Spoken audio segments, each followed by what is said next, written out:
Hi friends, welcome to Joe kitchen. இன்றைக்கி நம்ம கிச்சனில் ஒரு புது ரெசிபி கார்லிக் சிக்கன் ரோஸ்ட் எப்படி செய்கிறதுன்னு பார்க்கலாம். இதுக்கு சிக்கன் பிரெஸ்ட் பீஸ் யூஸ் பண்ணியிருக்கேன். அது ஒரு ஹை ப்ரோட்டீனான ஒரு டயட்டு.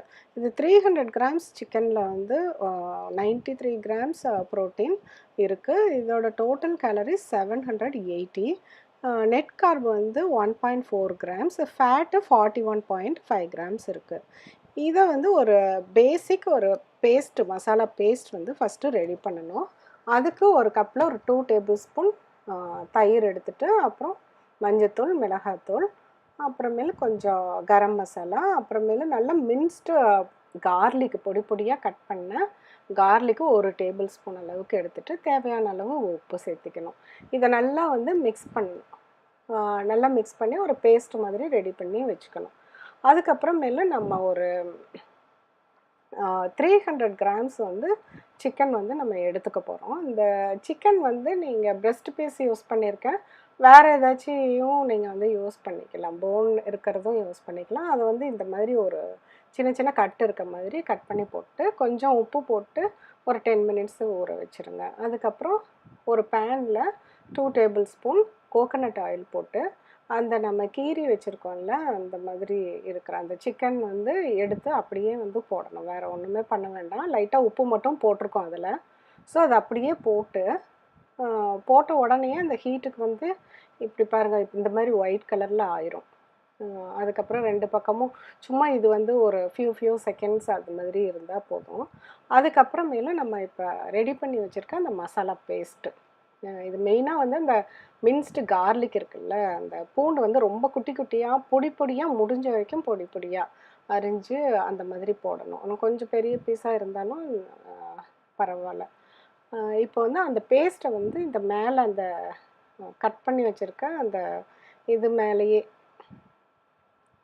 படுற மாதிரி மசாலா கொஞ்சம் உள்ளே போகிற மாதிரி ஸ்பூனில் எடுத்துகிட்டு அப்படியே ஸ்ப்ரெட் பண்ணி போடணும். அதுக்கப்புறமேலு ஒரு அப்படியே வந்து அதை போட்டு முடிச்சுட்டு அதை அப்படியே அடுத்த சைடு வந்து டர்ன் பண்ணுறோம்.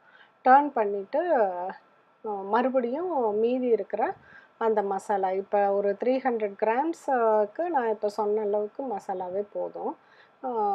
இப்போ வந்து நம்ம மறுபடியும் அந்த பேஸ்ட்டை வந்து இந்த சைடும் அந்த அதர் சைடும் வந்து பேஸ்ட் அப்ளை பண்ணுறோம். நல்லா வந்து அதில் ஸ்ப்ரெட் ஆகிற மாதிரி போட்டுட்டு எவ்வளோ இருக்குதோ எல்லாத்தையும் அது மேலே வர மாதிரி போட்டுட்டு கொஞ்சம் நேரம் நம்ம வந்து அதை க்ளோஸ் பண்ணி வைக்கலாம். க்ளோஸ் பண்ணோன்னா அந்த மசாலாலாம் கொஞ்சம் நல்லா இறங்கிரும். இதில் பார்த்தா பாருங்கள், இந்த மாதிரி அந்த மசாலா கூட நல்லா அந்த கார்லிக் வந்து ரோஸ்ட் ஆகணும். அந்த கார்லிக் ரோஸ்ட் ஆகிட்டே இருக்கும்.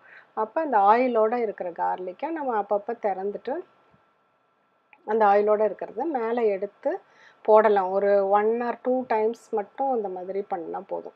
அதுக்கப்புறம் திருப்பியும் அப்படியே நீங்கள் வந்து இது போன்லெஸ் தான், சீக்கிரம் வெந்துடும். ஸோ இது அப்படியே வந்து ஒரு தடவை மூடி வச்சா போதும். அதுக்கப்புறம் அப்படியே ரோஸ்ட் ஆகிட்டே இருக்கும். இந்த மாதிரி கொஞ்சம் கலர் சேஞ்ச் ஆகி நல்லா ரோஸ்ட் ஆகிட்டே இருக்கும் அந்த ஆயிலில். பட் இப்போ நான்ஸ்டிக் நான் யூஸ் பண்ணுறதுனால ஒரு 2 டேபிள் ஸ்பூன் ஆயில்லையே வந்து போதும். அதுவே மீதி வந்து ஆயில் அப்படி தான் நிற்கும். அதுக்கப்புறம் நல்லா ஒரு ஃபுல்லாக ஒரு ஹேண்ட்ஃபுல் ஆஃப் நிறையா வந்து கருவேப்பிலை இதை போட்டுட்டு அப்படியே ட்ரையாக வந்து பரட்டி விட்ருங்க. அந்த கருவேப்பிலையோட ஃப்ளேவர் வேணும். இதுக்கு கொத்தமல்லி தழையெல்லாம் போட வேண்டாம். இந்த மெயினாக இதோட டேஸ்ட் என்னென்னா, அந்த கார்லிக் வந்து நல்லா ப்ரௌனிஷாக ரோஸ்ட் ஆகி ஒரு கேரமலைஸ்டுக்கு மேலே நல்லா ரோஸ்ட் ஆகி அப்படி இருக்கும். அதுதான் இதோட ஒரு ஸ்பெஷாலிட்டி. பார்க்குறதுக்கே நல்லா கலர்ஃபுல்லாக இருக்கும். கண்டிப்பாக ட்ரை பண்ணி பார்த்துட்டு உங்கள் ஃபீட்பேக் என்னன்னு சொல்லுங்கள். Please like and subscribe my channel. மீண்டும் ஒரு ரெசிபியோடு உங்களை சீக்கிரம் மீட் பண்ணுறேன். தேங்க்யூ.